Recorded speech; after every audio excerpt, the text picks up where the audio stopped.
Hello everyone, very good evening and welcome back to our YouTube channel the exam cracker. आज की इस video में हम CTET दिसंबर 2018 में हुए पेपर 2 के पार्ट 2 मैथमेटिक्स एंड साइंस के क्वेश्चंस देखेंगे। इससे पहले हमने सीटेट जुलाई 2019 एंड दिसंबर 2019 के पेपर 2 के पार्ट 2 यानी कि मैथमेटिक्स और साइंस के क्वेश्चन सॉल्व किए थे। अगर आपको जून 2011 से लेकर दिसंबर 2019 तक के सारे प्रीवियस ईयर के क्वेश्चंस देखने हैं तो आप प्लेलिस्ट चेक कीजिए, वहाँ पे आपको पेपर 1 एंड पेपर 2 के सारे क्वेश्चंस मिल जाएंगे। शुरू करते हैं हमारी आज की इस वीडियो को बिना किसी देरी के। तो यहाँ पे क्वेश्चन नंबर 31 में पूछा गया है कि यदि दो राशियाँ x और y एक दूसरे के व्युत्क्रम रूप में घटते बढ़ते हैं तो निम्नलिखित में से कौन सा सत्य है। फर्स्ट ऑप्शन है उनके संबंधित मानों का गुणन एक समान बना रहता है। सेकंड है उनके संबंधित मानों का योग एक समान बना रहता है। थर्ड है उनके संबंधित मानों का अंतर एक समान बना रहता है। एंड फोर्थ ऑप्शन है आपका कि उनके संबंधित मानों का अनुपात एक समान बना रहता है। 31 का करेक्ट आंसर होगा आपका ऑप्शन 1, उनके संबंधित मानों का गुणन एक समान बना रहता है। नेक्स्ट है क्वेश्चन नंबर 32।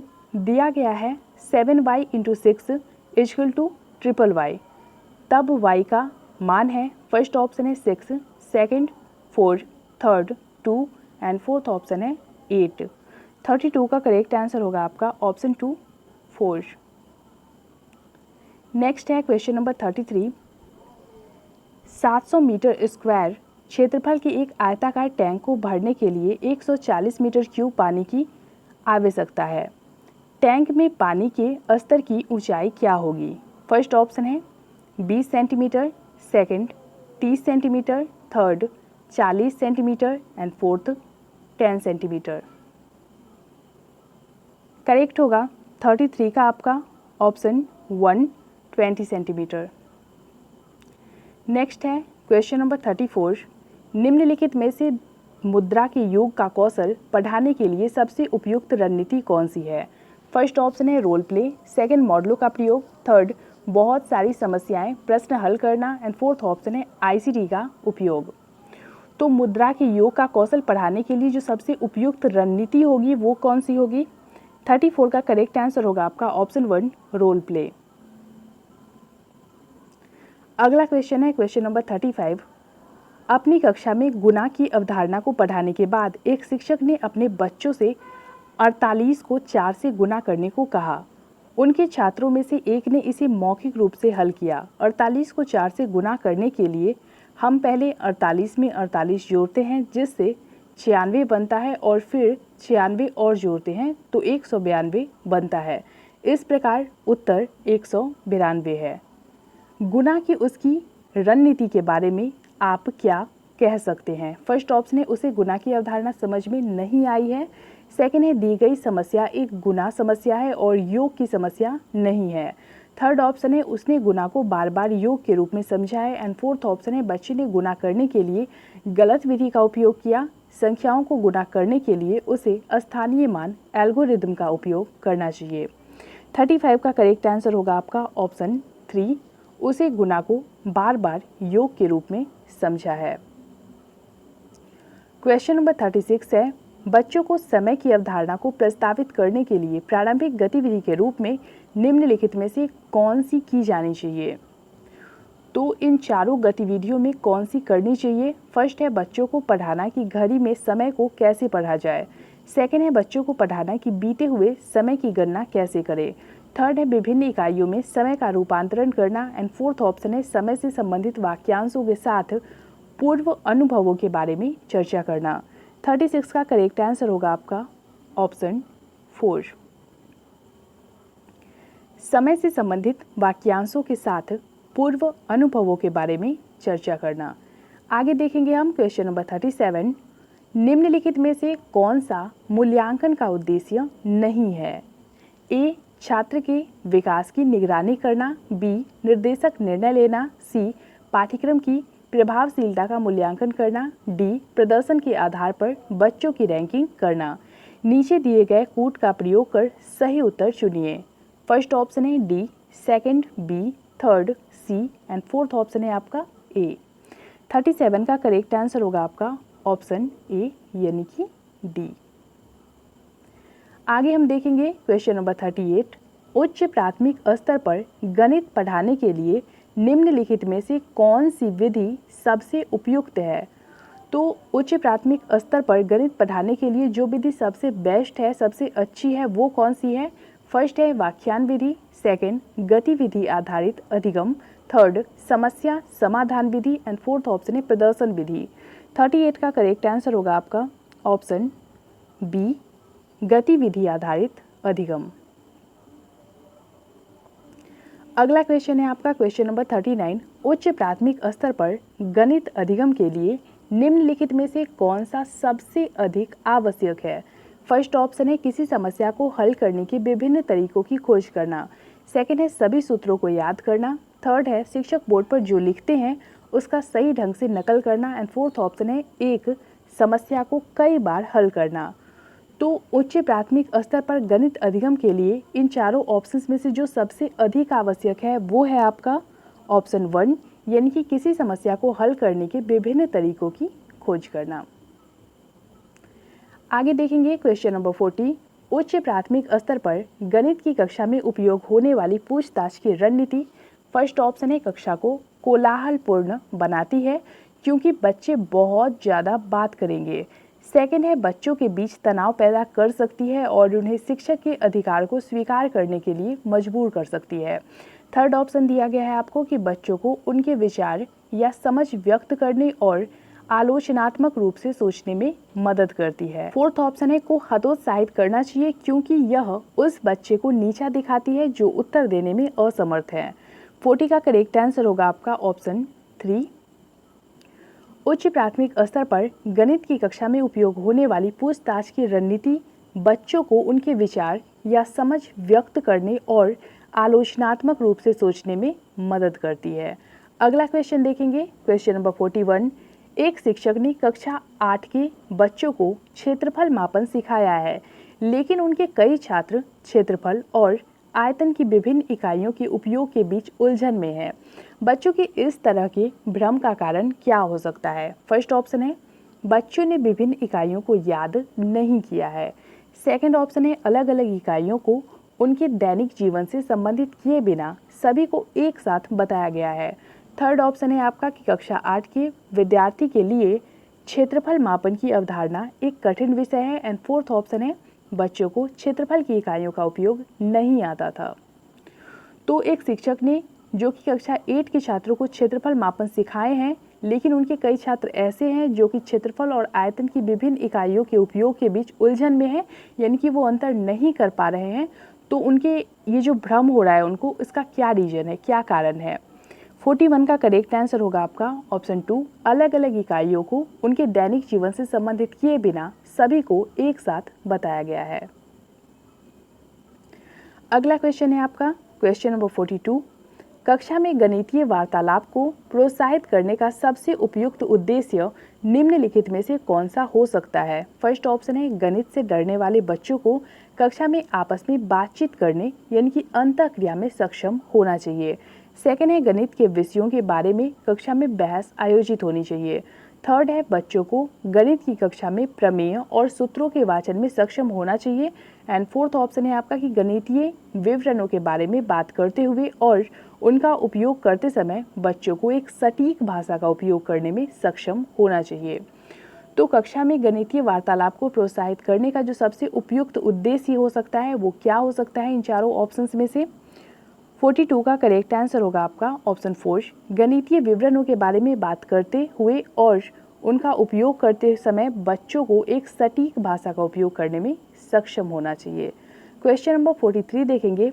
गणित में नैदानिक परीक्षण का उद्देश्य है। फर्स्ट ऑप्शन है माता पिता को प्रतिक्रिया देना, सेकंड है प्रगति रिपोर्ट भरना, थर्ड है अंतिम अवधि की परीक्षा के लिए प्रश्न पत्र की योजना बनाना एंड फोर्थ ऑप्शन है बच्चों की समझ में अंतर जानना। 43 का करेक्ट आंसर होगा आपका ऑप्शन 4, बच्चों की समझ में अंतर जानना। क्योंकि दुनिया में जितने भी बच्चे हैं उन सब में कुछ न कुछ अंतर होता है, सभी में व्यक्तिगत विभिन्नता पाई जाती है। आगे हम देखेंगे क्वेश्चन नंबर 44। उपचारात्मक शिक्षण सहायक है। फर्स्ट ऑप्शन है पाठ की पुनरावृत्ति के लिए, सेकंड है खेल मार्ग विधि द्वारा शिक्षण के लिए, थर्ड है कमजोर छात्रों की सीखने की कठिनाइयों को दूर करने के लिए एंड फोर्थ ऑप्शन है पूरी कक्षा को पढ़ाने के लिए। तो उपचारात्मक शिक्षण क्यों आवश्यक है? 44 का करेक्ट आंसर होगा आपका ऑप्शन 3। उपचारात्मक शिक्षण के माध्यम से बच्चों की समस्याओं का पता लगाया जाता है और फिर उनकी कठिनाइयों को दूर किया जाता है। ऑप्शन 3 हमारा सही होगा। आगे देखेंगे हम क्वेश्चन नंबर 45। निम्नलिखित में से कौन सी एक गणितीय प्रक्रिया नहीं है? फर्स्ट ऑप्शन है रटना, सेकंड आकलन, थर्ड मापन एंड फोर्थ ऑप्शन है मार्गदर्शन। तो यहाँ पे ऑप्शन 1 जो दिया गया है याद करना या फिर रट्टा मारना, ये जो है वो गणितीय प्रक्रिया का भाग नहीं है। अगला क्वेश्चन है आपका क्वेश्चन नंबर 46। गणित सीखने में त्रुटियां एक महत्वपूर्ण भूमिका निभाती है, यह कथन है? फर्स्ट ऑप्शन है सत्य, क्योंकि त्रुटियां बच्चे की सोच को दर्शाती है। सेकंड है असत्य, क्योंकि गणित सटीक है। थर्ड ऑप्शन है सत्य, क्योंकि त्रुटियां प्राप्त अंकों के बारे में प्रतिक्रिया प्रदान करती है एंड फोर्थ ऑप्शन है असत्य, क्योंकि लापरवाही के कारण त्रुटियां होती है। तो 46 का जो करेक्ट आंसर होगा आपका वो हो जाएगा ऑप्शन 3। गणित सीखने में त्रुटियां एक महत्वपूर्ण भूमिका निभाती है, यह कथन सत्य है, क्योंकि त्रुटियां प्राप्त अंकों के बारे में प्रतिक्रिया प्रदान करती है। आगे है आपका क्वेश्चन नंबर 47।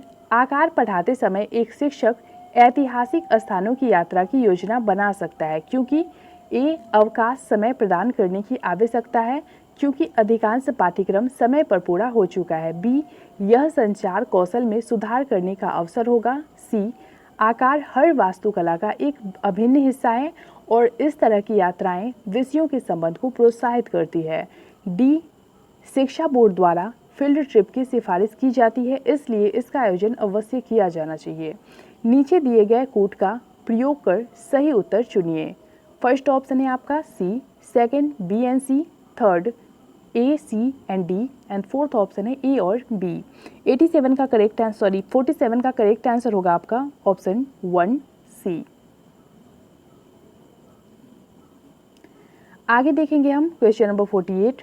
एक छात्र को एक घन की सतह का क्षेत्रफल निकालने के लिए कहा गया था, उसने आयतन निकाला, गणना में त्रुटि का या फिर त्रुटि के कारण क्या है? ए छात्र कक्षा को उबाऊ पाता है क्योंकि उसे गणित की कक्षा पसंद नहीं है, बी छात्र उस कक्षा में अध्ययन करने के लिए उपयुक्त नहीं है, सी छात्र सतह का क्षेत्रफल और आयतन की अवधारणा को समझने में सक्षम नहीं है एंड डी छात्र सतह का क्षेत्रफल और आयतन की अवधारणा को समझ गया है। नीचे दिए गए कोड का उपयोग कर सही उत्तर चुनिए।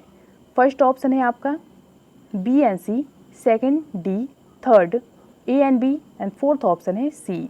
तो 48 का जो करेक्ट आंसर होगा आपका वो हो जाएगा ऑप्शन 4 यानी कि सी। अगला क्वेश्चन देखेंगे क्वेश्चन नंबर 49। एक बैठक में सदस्यों में से 4/25 महिलाएं थी, यह सदस्यों का कितना प्रतिशत था? फर्स्ट ऑप्शन है 24%, second 16%, third 4% and fourth option है 40%। करेक्ट होगा 49 का आपका ऑप्शन 2 16%। आगे है क्वेश्चन नंबर 50। एक दुकान ने अपनी कीमतों में 10% की कमी की, एक सामान की नई कीमत क्या है जो पहले 500 में बेची जाती थी? फर्स्ट ऑप्शन है 550, second 450, third 400 and fourth option है 510। करेक्ट होगा 50 का आपका ऑप्शन 2 यानी कि 450 रुपीज़। नेक्स्ट है क्वेश्चन नंबर 51। नीचे तापमान डिग्री सेल्सियस का एक डेटा सेट दिया गया है, -6 degree Celsius, -8 degree Celsius, -2 degree Celsius, 3 degree Celsius, 2 degree Celsius, 0 degree Celsius, 5 degree Celsius, 4 degree Celsius and 8 degree Celsius. Data का पर्सर क्या है?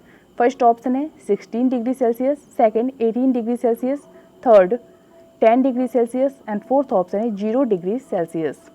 51 का करेक्ट आंसर होगा ऑप्शन 1 16 डिग्री सेल्सियस। अगला क्वेश्चन है आपका क्वेश्चन नंबर 52। एक सिक्का 10 बार उछाला जाता है और परिणाम इस प्रकार अवलोकित किए जाते हैं? Head tail, head tail, tail head, head tail, head head. तो यहाँ पे जो एच के रूप में निरूपित किया गया है वो हेड है यानी कि चित है, और टी के रूप में जिसे निरूपित किया गया है वह टेल है यानी कि पट है। चित प्राप्त करने की संभावना क्या है?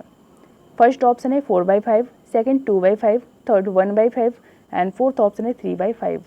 52 का करेक्ट आंसर होगा आपका ऑप्शन 4। अगला क्वेश्चन है आपका क्वेश्चन नंबर 53।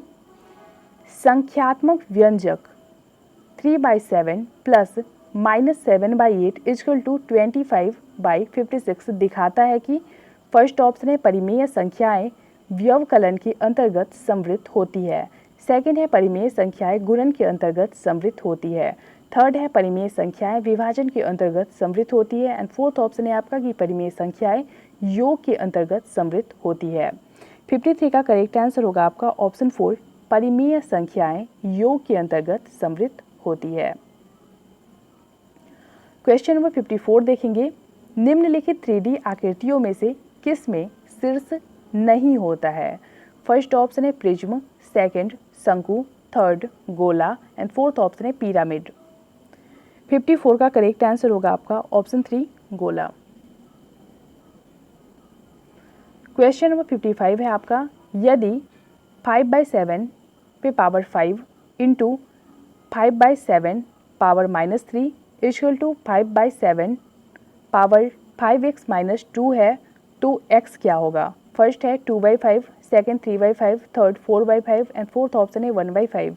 55 का करेक्ट आंसर होगा आपका ऑप्शन 2, 3/5। आगे हम देखेंगे क्वेश्चन नंबर 56। मानिए कि a, b, c तीन परिमेय संख्याएं हैं जहां a equal to 3/5, b equal to 2/3 और c इक्वल टू -5/6 है, तो निम्नलिखित में से कौन सा कथन सत्य है? तो इन चारों ऑप्शंस में से जो सत्य है, जो ट्रू है, वो है आपका ऑप्शन 2 यानी कि a + b + c equal to c + a + b। आगे देखेंगे हम क्वेश्चन नंबर 57।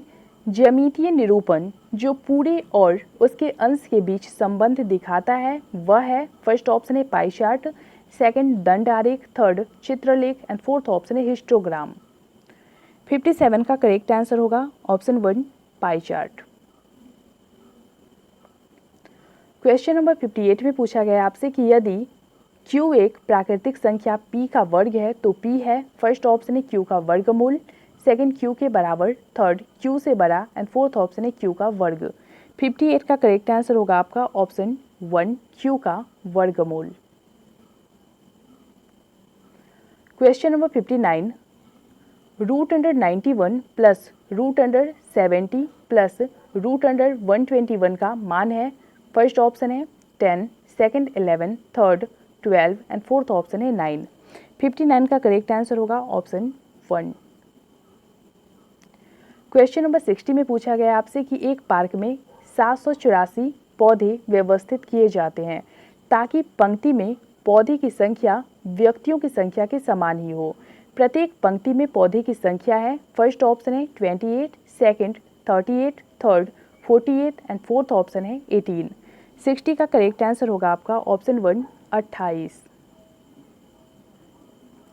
अगला क्वेश्चन देखेंगे हम क्वेश्चन नंबर 61। निम्नलिखित में से कौन सा पेट्रोलियम का उत्पादन नहीं है? फर्स्ट ऑप्शन है CNG, सेकंड पैराफिन मोम, third bitumen and fourth option है मिट्टी का तेल। तो इन चारों ऑप्शंस में से जो पेट्रोलियम का उत्पादन नहीं है वो है आपका option 1 CNG, compressed natural gas. तो इसको ध्यान में रखिएगा, कभी कभी एग्जाम में CNG का फुल फॉर्म भी पूछ लेता है। आगे हम देखेंगे question number 62। Red data book dash का रिकॉर्ड रखती है? फर्स्ट ऑप्शन है विलुप्त प्रजातियों, सेकंड वनस्पति, थर्ड पशु वर्ग एंड फोर्थ ऑप्शन है संकटापन्न प्रजातियों। 62 का करेक्ट आंसर होगा हमारा ऑप्शन 4 संकटापन्न प्रजातियों। क्वेश्चन नंबर 63 है जूते के सोल असमतल क्यों किए जाते हैं? फर्स्ट है जड़त्व घटाने के लिए, थर्ड जड़त्व बढ़ाने के लिए, थर्ड जूते का जीवन बढ़ाने के लिए एंड फोर्थ ऑप्शन है जूते को और मजबूती देने के लिए। तो जूते के जो सोल होते हैं वो प्लेन क्यों नहीं होते, असमतल क्यों होते हैं, इसका रीजन क्या है? 63 का करेक्ट आंसर होगा आपका ऑप्शन 2, जड़त्व बढ़ाने के लिए, ताकि वो स्लिप ना करे। आगे हम देखेंगे क्वेश्चन नंबर 64। सारिका ने आसूत जल का एक बोतल लिया और पता लगाने की कोशिश की कि वह विद्युत का सुचालक है या नहीं। उसे क्या प्राप्त होने की संभावना है? फर्स्ट ऑप्शन है यह विद्युत का सुचालक है, सेकंड यह एक विद्युत रोधी है, थर्ड यह विद्युत का कमजोर चालक है, एंड फोर्थ ऑप्शन है उपर्युक्त में से कोई नहीं। 64 का करेक्ट आंसर होगा आपका ऑप्शन 3, यह विद्युत का कमजोर चालक है। क्वेश्चन नंबर 65, निम्नलिखित में से कौन सा कथन सत्य नहीं है? तो नीचे 4 स्टेटमेंट दिए गए हैं आपको, इन चारों स्टेटमेंट में से जो इनकरेक्ट है, जो सही नहीं है, उसे चूज करिएगा आप। फर्स्ट है किसी विद्युत परिपथ में सुरक्षित प्रवाहित होने के लिए विद्युत धारा की अधिकतम सीमा है। सेकंड ऑप्शन है सभी भवनों के विद्युत परिपथों में फ्यूज लगाए जाते हैं। थर्ड है यदि परिपथ में उपयुक्त फ्यूज लगाया जाए तो सुरक्षित सीमा से अधिक विद्युत धारा होने पर यह उड़ जाएगा। एंड फोर्थ ऑप्शन है आपका कि किसी विद्युत परिपथ में सुरक्षित प्रवाहित होने के लिए विद्युत धारा की न्यूनतम सीमा है। तो इन चारों कथनों में जो सत्य नहीं है यानी कि गलत कथन है वो है आपका ऑप्शन 4। अगला क्वेश्चन देखेंगे, क्वेश्चन नंबर 66। निम्नलिखित में से किस स्थान की चक्रवात से सबसे अधिक प्रवाहित होने की संभावना है? फर्स्ट ऑप्शन है Puri, second Mumbai, third Goa, and fourth option है पोरबंदर। तो चक्रवात से जिसे सबसे अधिक खतरा है, जो सबसे अधिक प्रभावित हो सकता है, वो कौन सा है? 66 का करेक्ट आंसर होगा आपका ऑप्शन 1, पुरी। अगला क्वेश्चन है आपका क्वेश्चन नंबर 67। पृथ्वी पर ऋतुएं बदलती है क्योंकि फर्स्ट ऑप्शन है पृथ्वी का घूर्णन अक्ष इसकी कक्षा के तल के सापेक्ष झुका हुआ है। सेकंड है पृथ्वी और सूर्य के बीच की दूरी नियत नहीं है। थर्ड है पृथ्वी का घूर्णन अक्ष इसकी कक्षा के तल के समांतर है। एंड फोर्थ ऑप्शन है पृथ्वी का घूर्णन अक्ष इसकी कक्षा के तल के लंबवत है। तो पृथ्वी पर ऋतुएं जो बदलती है उसका कारण क्या है? 67 का करेक्ट आंसर होगा आपका ऑप्शन 1, पृथ्वी का घूर्णन अक्ष इसकी कक्षा के तल के सापेक्ष झुका हुआ है। आगे देखेंगे हम क्वेश्चन नंबर 68। दो स्तंभ ए और बी दिए गए हैं। तो यहाँ पे लेफ्ट साइड में वृक्ष वितान, अपघटक, ह्यूमस और शाही दिया गया है और राइट साइड में पादपों और जंतुओं के मृत ऊतक, एक जंगली जंतु, सूक्ष्मजीव और बड़े वृक्ष की शाखाएं दी गई है। निम्नलिखित में से कौन सा दिए गए स्तंभ ए के क्रम के अनुसार बी का सही क्रम होगा? तो इसको मैच करना है हमें। तो यहाँ पे ए का हो जाएगा 4, बी का हो जाएगा 3, सी का हो जाएगा 1 एंड डी का हो जाएगा 2, यानी कि ऑप्शन 3 हमारा सही होगा। अगला क्वेश्चन देखेंगे हम क्वेश्चन नंबर 69।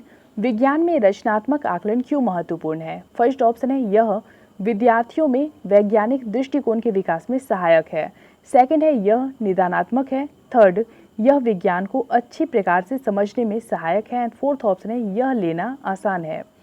तो रचनात्मक आकलन जो किया जाता है वह क्यों महत्वपूर्ण है? 69 का करेक्ट आंसर होगा आपका ऑप्शन 2, यह निदानात्मक है।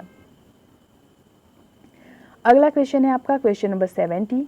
विद्यालयों में विज्ञान मेले का आयोजन क्यों किया जाता है? फर्स्ट ऑप्शन है विद्यार्थियों को उनकी परीक्षा में अच्छे अंक प्राप्त करने में सहायता करने के लिए। सेकंड है शिक्षार्थियों में विज्ञान में सृजन एवं प्रयोग करने की क्षमता का विकास करने के लिए। थर्ड ऑप्शन है शिक्षार्थियों का उनके प्रदर्शन के आधार पर मूल्यांकन करने के लिए। एंड फोर्थ ऑप्शन है शिक्षार्थियों को विज्ञान में उच्च शिक्षा के लिए तैयार करने के लिए। तो विद्यालयों में विज्ञान मेले का जो आयोजन किया जाता है वो क्यों किया जाता है? 70 का करेक्ट आंसर होगा आपका ऑप्शन 2, शिक्षार्थियों में विज्ञान में सृजन एवं प्रयोग करने की क्षमता का विकास करने के लिए। क्वेश्चन नंबर 71 देखेंगे। एक शिक्षक के नाते निम्नलिखित में से किसे आप शिक्षण में वैज्ञानिक बाधा के लिए सबसे उपयुक्त समझते हैं? फर्स्ट ऑप्शन है अवधारणाओं के शिक्षण हेतु तकनीकी का प्रयोग दिखाना। सेकंड है शिक्षार्थियों को परियोजनाएं देना। थर्ड है अवधारणाओं से संबंधित गतिविधियों को शिक्षार्थियों से कराना। एंड फोर्थ ऑप्शन है शिक्षार्थियों को कक्षा में अवधारणाओं को स्पष्ट करना। 71 का करेक्ट आंसर होगा हमारा ऑप्शन 3, अवधारणाओं से संबंधित गतिविधियों को शिक्षार्थियों से कराना। अगला क्वेश्चन है आपका क्वेश्चन नंबर 72। एनसीएफ 2005 के अनुसार अच्छी विज्ञान शिक्षा जीवन के प्रति सत्य होती है, इसका क्या अर्थ है? फर्स्ट ऑप्शन है विज्ञान बालक को अर्थपूर्ण ढंग से व्यस्त करने में सक्षम है।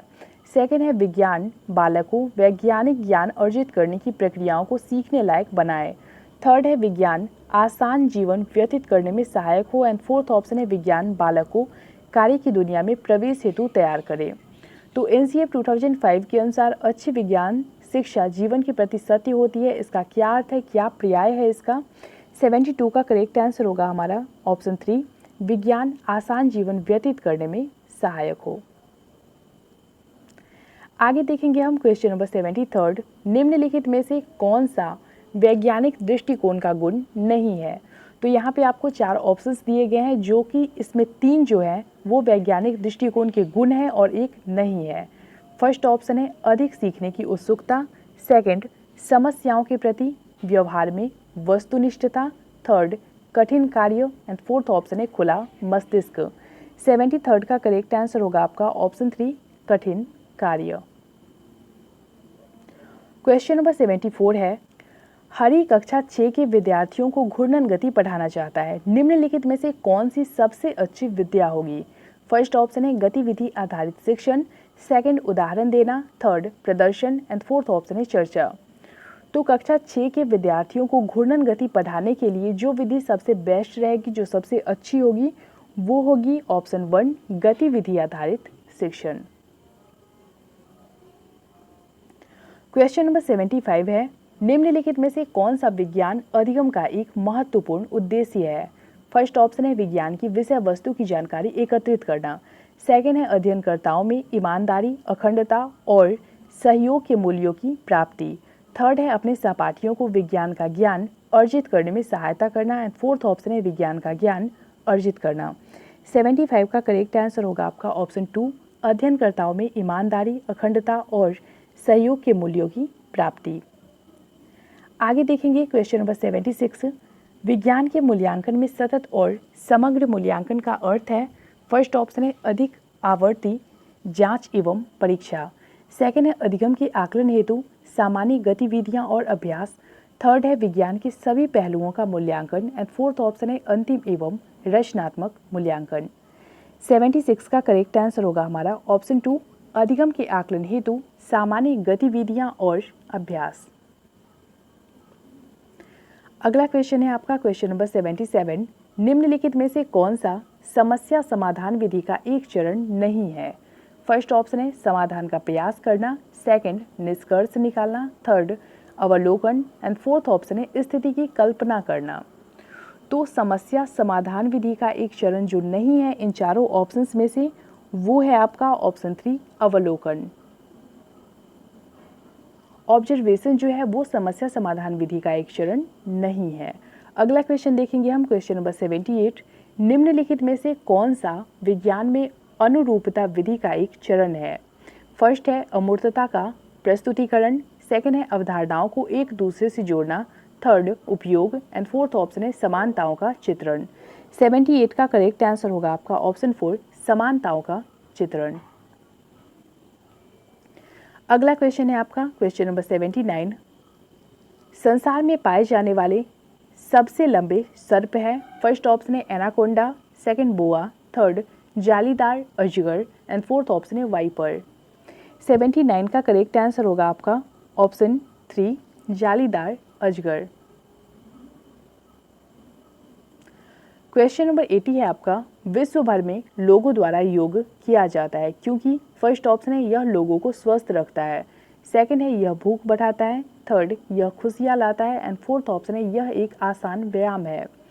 तो योग क्यों करते हैं लोग, उसका क्या रीजन है? 80 का करेक्ट आंसर होगा आपका ऑप्शन 1, यह लोगों को स्वस्थ रखता है। क्वेश्चन नंबर 81 है आपका, चेचक के टीके का आविष्कार डैश के द्वारा किया गया। फर्स्ट ऑप्शन है Robert Koch. Second, Edward Jenner. Third, Alexander Fleming. And fourth option है रोनाल्ड रॉस। तो जिन्होंने चेचक के टीके का आविष्कार किया था वो कौन थे? 81 का करेक्ट आंसर होगा आपका option 2 Edward Jenner. Question number 82 है आपका, निम्नलिखित में से किसका उपयोग एक परिरक्षक के रूप में किया जाता है? फर्स्ट ऑप्शन है sodium benzoate, second ammonium sulphate, third sodium chloride and fourth option है कॉपर सल्फेट। तो इन चारों ऑप्शंस में से किसका प्रयोग एक परिरक्षक के रूप में किया जाता है उसे चूज करना है आपको। 82 का करेक्ट आंसर होगा हमारा option 1 sodium benzoate. Question number 83 है आपका, यीस्ट का प्रयोग डैश के उत्पादन में किया जाता है? फर्स्ट ऑप्शन है दही, सेकंड चीनी, थर्ड साधारण नमक एंड फोर्थ ऑप्शन है अल्कोहल। 83 का करेक्ट आंसर होगा आपका ऑप्शन 1 दही। क्वेश्चन नंबर 84 है, mitochondria ratio, ATP proportion, ribosome ratio what? First option है वसा, second protein, third vitamin and fourth option है कार्बोहाइड्रेट। 84 का करेक्ट आंसर होगा हमारा option 2 protein. Mitochondria ratio, ATP proportion, ribosome ratio protein. अगला question देखेंगे हम।